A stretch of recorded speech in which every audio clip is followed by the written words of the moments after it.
আজকের সকালের খাবার বলতে খেয়েছিলাম ওই কালকের বেঁচে যাওয়া দুটো বাসি রুটি, আলু ভাজা আর বোঁদে। নমস্কার, কেমন আছো সবাই? আশা করি খুব ভালো আছো। আর আমিও তোমাদের ভালোবাসায় ও আশীর্বাদে অনেক অনেক ভালো আছি।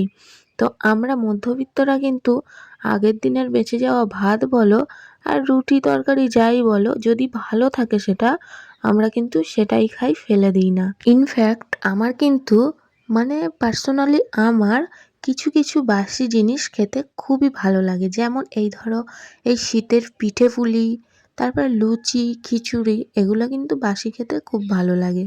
তো যাই হোক, আজকের স্পেশাল কিছু রান্না হবে, তাই আজকের ভীষণ ব্যস্ত ছিলাম।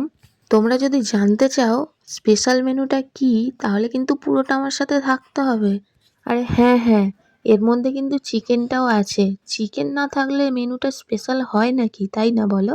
তো আগেই তো দেখলে আমি ভালো করে মাংসটাকে ধুয়ে ঢাকা দিয়ে রেখে দিয়েছি, আর ওদিকে বসিয়ে দিয়েছি এক হাঁড়ি জল গরম করতে। আর এদিকে বেটে নিচ্ছি আদা রসুন। আদা রসুনটা আমার বাটা হয়েই গেছে। আর সত্যি কথা বলতে, বাড়িতে লোক থাকলে বাড়ির ছেলেরা থাকলে কিন্তু একটু রান্নার তাড়াহুড়োই পড়ে যায়। মনে হয় ঠিক টাইমে রান্নাটা আমি করে উঠতে পারবো তো, ঠিক টাইমে ওদেরকে খেতে দিতে পারবো তো।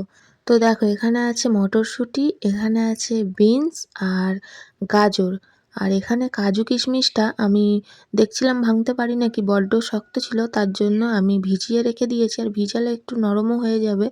আর এই যে দেখো, এখানে ভাতের জলটা ভালো মতনই গরম হয়ে গেছে। আমি তাই দুটো তেজপাতা, একটু লবণ আর একটু গোটা গরম মশলা দিয়ে দিয়েছি। আর যে কড়াইতেও একটু গোটা গরম মশলা দিয়ে আর কাজু কিশমিশগুলো দিয়ে একটু হালকা নেড়ে চেড়ে সবজিগুলো দিয়ে দেবো। এবার নিশ্চয়ই বুঝতে পারছো যে কি রান্না হবে। আর দেখো, এদিকে আমার ভাতের জলটা টকবক করে ফুটে গেছিলো, তাই আমি ভেজানো চালটাকে দিয়ে দিচ্ছি। তোমরা নিশ্চয়ই আগে দেখেছিলে যে আমি চালটা ভালো করে ধুয়ে ভিজিয়ে রেখেছি। তো আমি না রান্নার আগে টুকিটাকি জোগাড়গুলো করে রাখি, নাহলে এক হাতে ভীষণই অসুবিধা হয়ে যায়। আর এদিকে দেখো, আমার ভাতটাও হয়ে গেছে। এই চালের ভাত তো ভীষণ টাফ করা, খুব কেয়ারফুলি করতে হয়। আমি আগে একদমই করতে পারতাম না, এখন সব অভ্যেস হয়ে গেছে, শিখে গেছি। এখন আর কিছুই মনে হয় না, ঠিক করে ফেলতে পারি। তো যাই হোক, ভাতের ফ্যানটা আমি ঝেড়ে নিয়েছি। আর জানো তো, আজকের ভাতটা কিন্তু একদম পারফেক্ট হয়েছিল, খুবই ঝরঝরে হয়েছিল।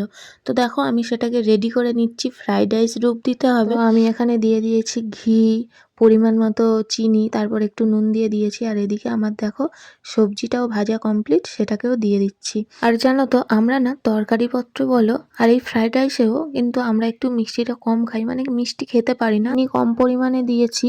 তো যাই হোক, সব কিছু দেওয়া হয়ে গেছে। এবার আমি ভাতটাকে ভালো করে ঝাঁকিয়ে ঝাঁকিয়ে মিশিয়ে নিচ্ছি।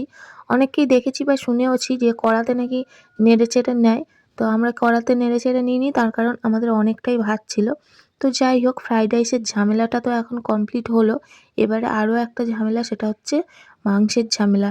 হ্যাঁ, দুটো তো ওভেন ছিল, দুটোতেই করতে পারতাম, কিন্তু আমি এক হাতে পেরে উঠছিলাম না, তাই একটা প্রথমে করে নিয়েছি। তবুও কিন্তু দুটো ওভেন জ্বালতেই হয়েছিল আমাকে। তো যাই হোক, দেখো প্রথমে আলুগুলো আমি ভেজে নিয়েছি, তারপরে কড়াইতে আবারও একটু গোটা গরম মশলা দিয়ে আর পেঁয়াজগুলোকে ভাজতে দিয়ে দিয়েছি। পেঁয়াজটা একটু লাল লাল হয়ে গেলে দিয়ে দিয়েছি আদা রসুনের বাটাটা, সেটাও একটুখানি কষা কষা হয়ে গেলে দিয়ে দিয়েছি টমেটো আর পেঁয়াজটা ঘষে রেখেছিলাম সেটা। তারপরে একটু বাটি ধোয়া জলে নুন আর একটু হলুদ মিশিয়ে জলটা দিয়ে দিয়েছি।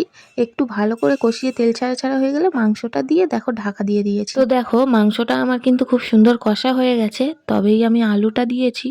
আর এবারে দিয়ে দেবো একটুখানি গুঁড়ো লঙ্কা। আমি না প্রথমে গুঁড়ো লঙ্কাটা দিই না, কারণ আমার মায়ের থেকে শেখা টিপস, গুঁড়ো লঙ্কাটা প্রথমে দিলে নাকি নিচে লেগে লেগে যায়।